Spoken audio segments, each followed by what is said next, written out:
de seratan jude renang son acanam munthi pangve krang krenang pha apor kadore achar nam sine nang lo thek the nang long an sine chithe ave ne nang phan pangve krang a son nang ni pha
seng ve pir khirina chong hong paning ding thane phan ne lam chak do an pe pleng ji a phan si ne bor I bom kir san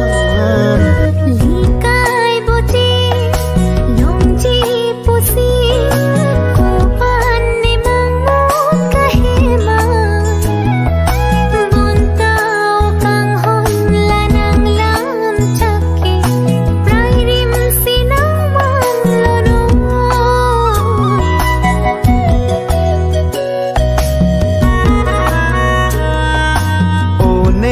kang hon serathan tisi juma pu sona charna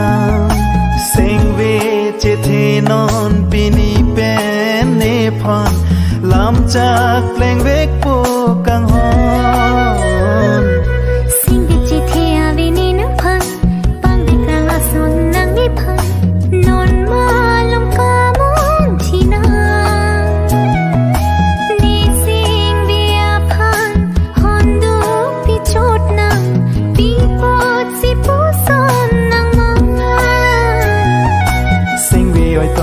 seratan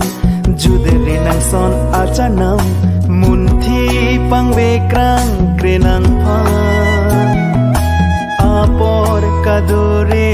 achar nam sine nang lo thek the nang long a